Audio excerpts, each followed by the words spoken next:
क्या किसी औरत को अगर बच्चा नहीं होता है तो वो औरत उसमें जिम्मेवार होती है या भगवान जिम्मेवार होते हैं? क्योंकि कोई औरत क्यों नहीं चाहेगी कि वो माँ बने। माँ बनने का कोई उम्र नहीं होता है। इंसान किसी भी उम्र में माँ बन सकता है अगर ऊपर वाले की मेहर हो तो। किसी को बच्चों के लिए ताने देने कहाँ तक अच्छा है? क्या ये अच्छी बात है? कौन किसको ताना दिया है, मैं सब कुछ आपको बताऊंगी। क्या किसी के श्रृंगार को लेके, किसी को के सजने संवरने को लेके ताना देना सही होता है? क्यों? ऐसा क्यों? हेलो दोस्तों, नमस्कार। कैसे हैं आप लोग? उम्मीद कर रही हूँ आप लोग बहुत अच्छे होंगे, स्वस्थ होंगे, मस्त होंगे और अपने काम में व्यस्त होंगे। स्वस्थ होंगे, मस्त होंगे और अपने काम में व्यस्त होंगे। मैं प्रिया शर्मा और मैं अभी के अपने इस ब्लॉग में आप लोग का स्वागत कर रही हूँ। आज आप सोच रहे होंगे कि मैं इतनी तैयार होके क्यों ये शूट कर रही हूँ। नहीं, मैं ऐसे रील्स बनाने के लिए तैयार हुई थी तो मैंने वीडियो शूट किया।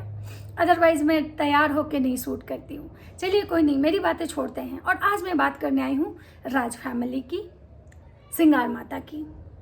जी हाँ, मैं भी उनको श्रृंगार माता बोलती हूँ क्योंकि उनका नाम है अप्सरा मॉम। ठीक है, उनके नाम थोड़े बाकी मदर नेम से थोड़े यूनिक हैं, इसलिए मुझे भी बोलना पड़ता है। लेकिन देखिए, हर इंसान में अच्छाई और बुराई होती है।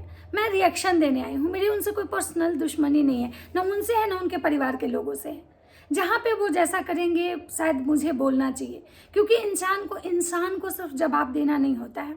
वो आज जो भी अपने जीवन में कर रहे हैं, कभी कभी मैं भी बोल देती हूँ कि आप लोग जो आज कर रहे हो बहुत ऐश कर रहे हो, एक दिन आपको पछताना पड़ेगा। सुख और दुख इंसान को अपने भाग्य से मिलता है। उनको आज जो सुख मिल रहा है ये प्रभु की कृपा है, उन पे ऊपर वाले उनको दे रहे हैं। महादेव का ब्लेसिंग है कि भाई वो लोग इतने इतने सब्सक्राइबर लेके लोग उनको पसंद करते हैं। इसमें हम अगर किसी की बहुत सारी नेगेटिव चीज़ें भी रखेंगे ना तो शायद उससे कुछ नहीं होने वाला है, क्योंकि हर कोई पसंद भी नहीं कर सकता है और हर कोई से हर कोई नफरत भी नहीं कर सकता है। तो आज मैं ऐसा बात क्यों कर रही हूँ? क्योंकि कुछ चीज़ें मुझे ऐसा रियलाइज हुआ कि कहीं मैं तो गलत नहीं कर रही हूँ, कहीं मैंने तो अपने फ्रस्ट्रेशन को कहीं और तो नहीं निकाला। क्योंकि कुछ चीज़ें जो श्रृंगार माता यानी कि अप्सरा मॉम कल जो बोल रही थी, उनकी चीज़ें कहीं ना कहीं मुझे हर्ट टचिंग लगी, मुझे मेरे मन को छुआ, दिल को छुआ। मैंने आज तक उनको जहाँ वो गलत रही हैं गलत भी बोली हूँ, जहाँ पे वो अच्छा काम किए हैं मैं उनको अच्छा भी बोली हूँ। एक एज ए मदर होने के नाते वो जो कुछ भी करती हैं, अपने बेटे का गलत में साथ देती हैं, अपनी बेटी का गलत में साथ देती हैं, तो भाई आप उस जगह पे किसी भी माँ को रख के देखिए, नॉर्मल माँ, जो माँ डिपेंडेंट नहीं है या फिर जो माँ होती हैं, वो अपने बच्चों के सही और गलत दोनों जगह साथ देती हैं, तभी तो माँ होती हैं। बाप कभी अपने बच्चों के गलत में साथ दे या ना दे, लेकिन माँ जरूर देती हैं। तो अप्सरा मॉम भी अगर अपने बच्चों का साथ दे रही है तो वो गलत कहाँ से हैं? तो मुझे ऐसा रियलाइज हुआ कि भाई मैं बहुत फ्रस्ट्रेट होके उनको बोलती हूँ। देखिए, मैं उनकी बहू को कभी अच्छा नहीं बोलती हूँ और ना शायद मैं कभी उसको अच्छा बोलूँगी। रीज़न ये है ना कि वो लड़की जो है वो हमेशा मतलब चालाक वाला जो दिमाग होता है ना वो यूज़ करती है, लेकिन जो जगत माता है, श्रृंगार माता है ना, वो हमेशा मतलब परिस्थितियों को समझते हुए बात करती है। उनकी कुछ कुछ बातें ऐसी होती है ना जो हर किसी को अपने जीवन में अप्लाई करना चाहिए। लोग सोच रहा होगा कि मैं अचानक से मेरा हृदय परिवर्तन हो गया, नहीं। मैं जगत माता की, श्रृंगार माता की कुछ ऐसी बातें हैं जो मैं आज आप लोगों से शेयर करूंगी, जो उन्होंने अपने वीडियो में बोला है। एक तो कि उनका बार बार कहना होता है कि उनके श्रृंगार को लेकर टारगेट कोई ना करे, वो मतलब कि उम्र भी हो जाएगा तो भी श्रृंगार करेंगी। सही बात है। एक बात बताइए, सजना संवरना किसको पसंद नहीं है? किसको मन नहीं करता है कि हम तैयार हों? किसको मन नहीं करता है कि हम लिपस्टिक लगाएं, क्रीम लगाएं, अच्छे दिखें, सुंदर दिखें? और सजने संवरने का कोई एज नहीं होता है, क्योंकि अगर सजने संवरने का कोई एज होता तो नीना गुप्ता को देखिए, बहुत सारी ऐसे फिल्म इंडस्ट्री में लेडीज़ लोग हैं जो इस एज में भी बहुत एक्टिव रहती हैं, तैयार होती हैं और अच्छी अच्छी जगह प्लेटफॉर्म पे काम करती हैं। तो हम उनको देखते हैं, उनको अप्रिसिएट करते हैं। तो अगर श्रृंगार माता अगर सज रही हैं, भगवान उनको ये मौका दिए हैं, तो प्लीज़ उनको सजने दिया जाए, उनको तैयार होने दिया जाए। क्योंकि एक औरत का जो श्रृंगार होता है ना, वही औरत को औरत बनाता है। वरना अगर बिना श्रृंगार के किसी औरत को देखे ना तो वो उजड़े चमन की तरह दिखती है, कुछ नहीं। अगर किसी औरत के चेहरे पे एक बिंदी ना हो, लिपस्टिक ना हो, तो वो औरत का चेहरा कितना सूना लगता है। लेकिन भगवान हर किसी को हर खुशी नहीं देते हैं, और जिसको नहीं देते हैं ना वो बेचारी चाह के भी ये सब श्रृंगार नहीं कर पाती हैं। तो अगर श्रृंगार माता को भगवान इस चीज़ से नवाजे हैं तो प्लीज़ उनको श्रृंगार किया करने दिया जाए। हाँ, उनके श्रृंगार को लेके टोंट नहीं किया, बाकी उनको लेके जो भी चीज़ों को लेके टोंट करना शायद हमारे लिए अच्छा रहेगा, क्योंकि हम भी एक औरत है। भगवान हर किसी औरत के लिए हमें ये मांगना चाहिए कि भगवान उसका सुहाग बनाए रखे, उसको सजने संवरने का मौका पूरा जीवन दे। हमारे भारतीय समाज में क्या माना जाता है पता है, कि औरत के रहते अगर पत्नी मर जाती है तो वो सुहागन जाती है, और उसका मरने के बाद भी उसको श्रृंगार करके विदाई की जाती है। तो फिर हम किसी के श्रृंगार पे क्यों इतना टिप्पणी करें। तो मुझे लगता है आज के बाद मैं कभी भी उनके श्रृंगार पे मैंने ऐसे भी कभी टिप्पणी नहीं की। लेकिन हाँ, श्रृंगार माता बोलती हूँ, और मैं उनको जगत माता, श्रृंगार माता जो भी बोलती हूँ, क्योंकि भाई एक ऐसा मतलब उनका नाम नहीं लेना है। तो मुझे उनकी ये बातें बहुत हार्ट टचिंग लगी, क्योंकि वो सबको बोलती हैं कि भगवान आपका भी सुहाग बनाए रखें, आप लोग भी श्रृंगार कीजिए, आप लोग भी तैयार होइए। वो बोलती हैं कि उम्र कुछ नहीं होता है, आप भी काम कर सकती हैं जब मैं कर रही हूँ। तो सोचिए, हमें तो उनके बारे में अच्छा सोचना चाहिए ना, जब वो हमारे बारे में अच्छा सोचती हैं। अब बात करते हैं बच्चा नहीं होने को लेके।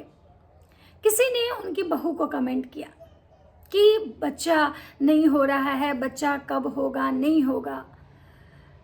तो उन्होंने जो रिप्लाई किया वो बिल्कुल सही है। रीज़न ये है कि भाई कोई भी औरत का जब तक पीरियड चलता है, मतलब कि मासिक धर्म जो उसका होता है, मंथली जिसको पीरियड बोलते हैं हम लोग, वो आता है, तब तक उसके बच्चे होने के चांसेस होते हैं।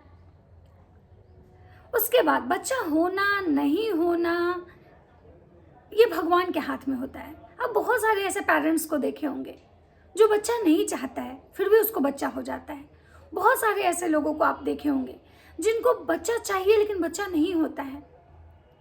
तो ये तो कहीं ना कहीं ऊपर वाले का ये है ना, हमारे कर्म होते हैं जो हमें नहीं होके लोगों के ताने सुनना पड़ता है, या लोग हमें टारगेट करते हैं, या हमें बच्चा नहीं होता है। इस चीज़ की कमी हमारे जीवन में हमें जब महसूस होती है तो हम खुद इतने दुखी होते हैं, और जब कोई दूसरा ताना देता है तो कैसा फील होता है।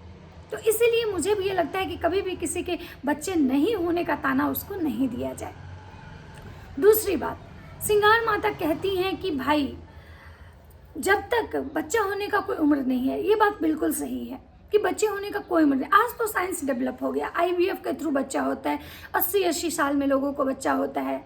लेकिन जब IVF नहीं भी था तब भी कभी कभी कुदरत का ऐसा करिश्मा देखा गया था कि लोगों को 40 साल, 50 साल, 60 साल में भी बच्चे हुए हैं।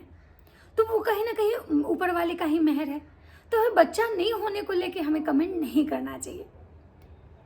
और बच्चा तब ही होगा ना जब तक हस्बैंड वाइफ साथ रहेंगे, हस्बैंड वाइफ चाहेंगे।